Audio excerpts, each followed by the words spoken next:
Students, welcome back. सबसे पहले मैं बता दूं, आज का वीडियो आपके लिए काफ़ी खास होने वाला है, खास करके वैसे छात्रों के लिए जिसे इंग्लिश पढ़ने के क्रम में वो ये नहीं पहचान पाते कि ऑब्जेक्ट कहाँ होगा और एक्स्ट्रा वर्ड कहाँ होगा।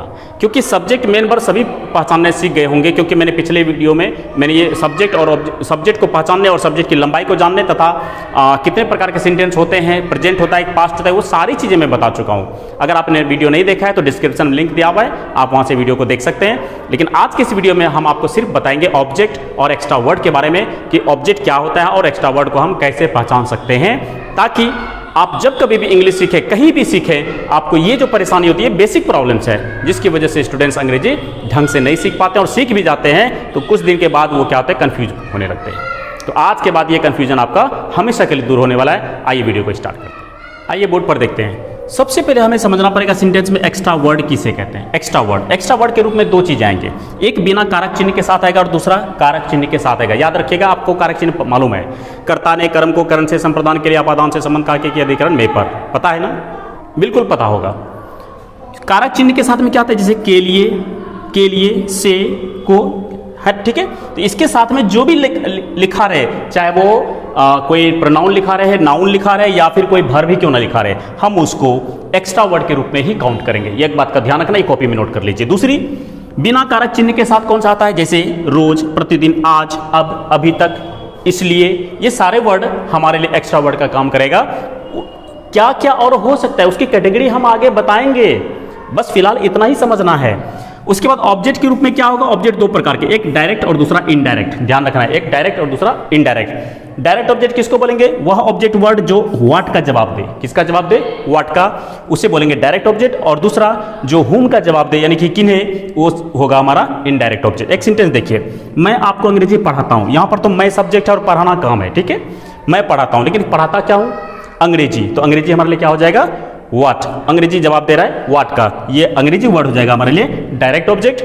और किसको पढ़ा रहे हैं, तो आपको पढ़ा रहे हैं, किसको पढ़ा रहे हैं, आपको पढ़ा रहे हैं, ये आपको क्या हो जाएगा, कैसा ऑब्जेक्ट, ये इनडायरेक्ट ऑब्जेक्ट हो जाएगा, ठीक है। दूसरे टाइप का सेंटेंस जो मैं अक्सर पिछले वीडियो में भी बता चुका हूं कि बिना काम के वाक्य, उसमें जो ऑब्जेक्ट मिलेगा उसमें व्हाट, हु एंड हाउ, इस प्रकार का जो जवाब, जो वर्ड देगा वो हमारे लिए ऑब्जेक्ट का काम करेगा। आइए आगे देखते हैं, कुछ सेंटेंस के माध्यम से समझते हैं। देखिए, मेरे गांव के छात्र ही नहीं बल्कि पूरे बिहार में अधिकांश छात्र अंग्रेजी नहीं समझ पा रहे हैं। ये काम वाला वाक्य है, इसमें देखना है, इसमें क्या नहीं समझ पा रहे हैं, क्या समझ पाना, ये हमारे लिए काम है, ये हमारे लिए क्या है, काम है, एक्शन वर्ड है, वर्ब है। क्या नहीं समझ पा रहे हैं, तो अंग्रेजी, व्हाट का जवाब मिल रहा है, ये हमारे लिए क्या हो जाएगा, डायरेक्ट ऑब्जेक्ट हो जाएगा, ठीक है। अब कौन नहीं समझ पा रहे भाई, कौन नहीं समझ पा रहा है, तो मेरे गाँव के छात्र ही नहीं, क्या इतना ही होगा, नहीं, आगे देखिए, मेरे गाँव के छात्र ही नहीं बल्कि पूरे बिहार के में अधिकांश छात्र, पूरे बिहार में अधिकांश छात्र, मेरे गांव के छात्र नहीं बल्कि पूरे बिहार में अधिकांश छात्र, यहां तक सब्जेक्ट है, यहां तक क्या है, सब्जेक्ट है। अब जरा गौर कीजिए, इतना बड़ा सब्जेक्ट, उसके बाद ये ऑब्जेक्ट, समझ में आ रहा है। अगला देखिए, बिना काम के वाक्य में ऑब्जेक्ट और एक्स्ट्रा वर्ड को पहचानना है। देखिए कैसे पहचानते हैं, कह रहे मेरे गाँव में अधिकांश छात्रों की अंग्रेजी काफी कमजोर है। कमजोर कौन है, कमजोर क्या है, अंग्रेजी कमजोर है। किसकी अंग्रेजी कमजोर है, मेरे गांव में अधिकांश छात्रों की अंग्रेजी, ये यहां तक सब्जेक्ट है, ये ऑब्जेक्ट नहीं है। मेरे गांव में अधिकांश छात्रों की अंग्रेजी काफी कमजोर है। कैसा है, हाउ का जवाब दे रहा है, हाउ का, कैसा है, काफी कमजोर है। यहां पर ये एक इंफॉर्मेशन मिल रहा है, आप इसको ऑब्जेक्ट के रूप में जान सकते हैं। तो इसी प्रकार के और भी सेंटेंसेस के माध्यम से हम देखते हैं और समझने का कोशिश करते हैं ऑब्जेक्ट और क्या होता है, एक्स्ट्रा वर्ड क्या होता है, उसको कैसे पहचानते हैं। बनी रहिए हमारे साथ, बोर्ड पर देखते हैं। मैंने लिखा हुआ है कि बिना काम वाला वाक्य, ठीक है। तो जिससे इसमें लिखा है कि डॉक्टर राजेंद्र प्रसाद स्वतंत्र भारत के प्रथम राष्ट्रपति थे। ध्यान दीजिएगा, यहाँ पर ध्यान दीजिएगा, डॉक्टर राजेंद्र प्रसाद क्या थे, डॉक्टर राजेंद्र प्रसाद थे, क्या थे, क्या, व्हाट का जवाब मिल रहा है, स्वतंत्र भारत के प्रथम राष्ट्रपति। ये हमारे लिए यहाँ पर एक इन्फॉर्मेशन मिल रहा है, ये ऑब्जेक्ट का काम करेगा, इसमें ऑब्जेक्ट हम इसको समझेंगे, ठीक है।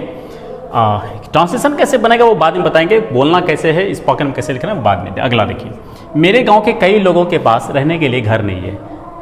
घर किसके पास नहीं है, मेरे गांव के कई लोगों के पास क्या नहीं है, रहने के लिए। ये एक्स्ट्रा वर्ड में आ गया ना, रहने के लिए, ध्यान देना, ये एक्स्ट्रा वर्ड है, लिख देता हूं मैं यहां, एक्स्ट्रा वर्ड है, घर नहीं है, ठीक है। बिहार में कई ऐसे युवा हैं, ध्यान दीजिएगा, बिहार में ये क्या है हमारे लिए एक्स्ट्रा वर्ड मानेंगे। बिहार में पहले ही क्यों नहीं आ गया हो, फिर भी ये एक्स्ट्रा वर्ड है। कई ऐसे युवा हैं, ये अलग सेंटेंस है, जो ये हमारा रिलेटिव प्रोनाउन है, ये आगे चल के बताएंगे रिलेटिव प्रोनाउन है। रोजगार के अभाव में, देखिए रोजगार के अभाव में, ये भी हमारे लिए एक्स्ट्रा वर्ड आ जाएगा। गरीब और लाचार हैं, क्या है गरीब और लाचार हैं, तो ये हमारे लिए ऑब्जेक्ट आ जाएगा। ठीक है। मेरे मित्र के पिताजी गरीबी के कारण, देखिए के कारण यहाँ लगा हुआ, के कारण एक इंफॉर्मेशन मिला, के कारण क्या है, काफ़ी दुखी हैं। कौन है दुखी, तो मेरे मित्र के पिताजी, ये हमारे लिए सब्जेक्ट हो जाएगा। ठीक है। पृथ्वी पर 7 महादेशों में से एशिया सबसे बड़ा महादेश है। देखिए यहाँ तक जो सेंटेंस है ये एक्स्ट्रा वर्ड है। क्यों एक्स्ट्रा वर्ड है, कारक चिन्ह की भरमार है इसमें। पृथ्वी पर 7 महादेशों में से, 7 महादेशों में से, ठीक है। एशिया सबसे बड़ा महादेश है। सबसे बड़ा महादेश कौन है, एशिया है। कौन है, एशिया है। ये हमारा सब्जेक्ट है, ठीक है, और ये ऑब्जेक्ट का काम करेगा। ये हमें इंफॉर्मेशन मिल रहा है। ठीक है। किसके बारे में मिल रहा है, तो पृथ्वी पर 7 महादेशों में से एशिया के बारे में इंफॉर्मेशन मिल रहा है। सुबह में, फिर देखिए सुबह में एक्स्ट्रा वर्ड कारक, मैंने पहले बताया था, कारक चिन्ह वाले के साथ को हम, जिसके साथ भी कारक चिन्ह लगा रहेगा उसको हम लोग बोलेंगे एक्स्ट्रा वर्ड।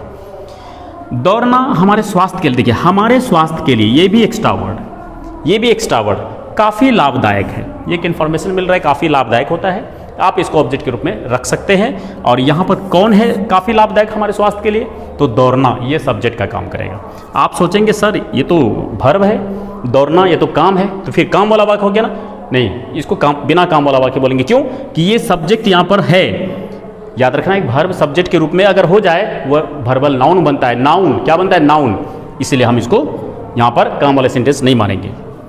उस लड़के के पास पढ़ने के लिए किताबें नहीं थी। ध्यान दीजिएगा, क्या नहीं थे, किताबें नहीं थी। किसके पास नहीं थी, उस लड़के के पास। उस लड़के के पास, ये सब्जेक्ट का काम करेगा। क्या, किस लिए, तो पढ़ने के लिए, ये एक्स्ट्रा वर्ड का काम करेगा। इसलिए अब देखिए ये हमारे लिए एक कंजंक्शन वर्ड आ गया है, ये आपको बाद में और पता चलेगा। वह अनपढ़ और बेरोजगार है, ये फिर हमारे लिए ऑब्जेक्ट का काम करेगा और ये सब्जेक्ट का काम करेगा। इसमें 2 सेंटेंसेस मिक्स है। ठीक है। तो आई थिंक ये समझ में आ गया होगा। अब थोड़ा सा काम के वाक्य में भी देख लेते हैं कि किस प्रकार से हम उसमें एक्स्ट्रा वर्ड और ऑब्जेक्ट को ढूंढ पाते हैं। आइए जरा सा, सॉरी यहाँ पर बिना रह गया, काम वाला वाक्य में देखते हैं कि हम कैसे सब्जेक्ट, ऑब्जेक्ट और एक्स्ट्रा वर्ड को पहचानते हैं।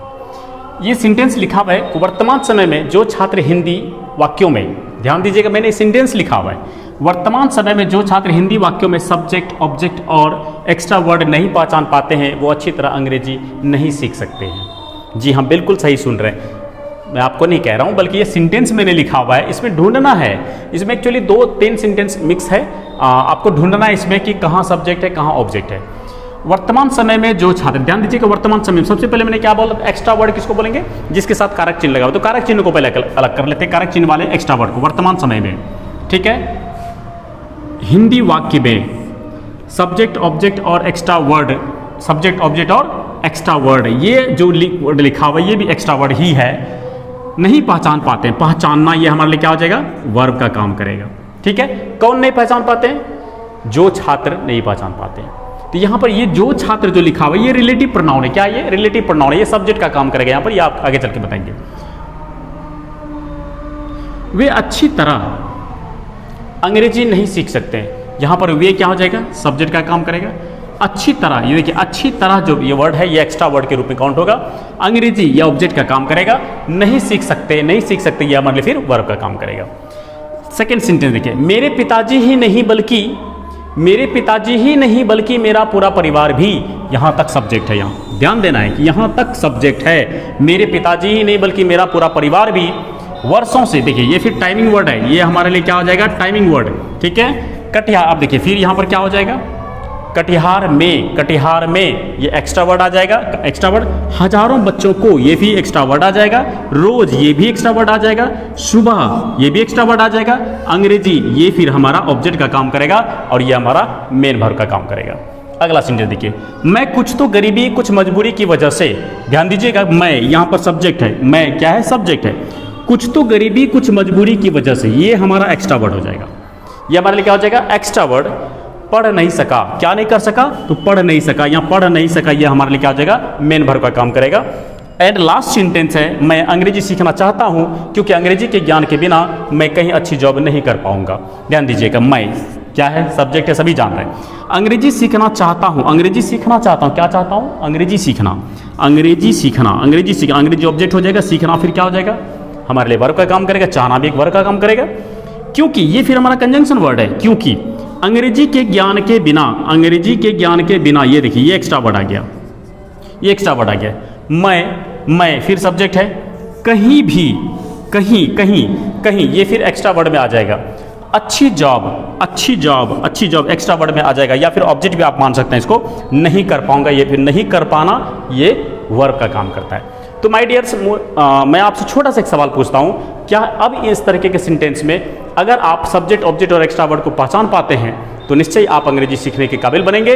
और अगर परेशानी है तो हमारे साथ बने रहिए, क्योंकि आज ये मेरा लास्ट लेक्चर वीडियो था जिसमें कि मैं आपको समझा रहा था कि सब सेंटेंस क्या होता है, सेंटेंस का टाइमिंग क्या होता है, सेंटेंस कितने प्रकार के होते हैं, काम का, बिना काम का, इसके अलावा कुछ होता नहीं है। दूसरा मैं बता रहा था क्या कि सेंटेंस में सब्जेक्ट और सब्जेक्ट की लंबाई कितनी होती है, ऑब्जेक्ट और ऑब्जेक्ट की लंबाई कितनी होती है, और एक्स्ट्रा वर्ड क्या क्या है।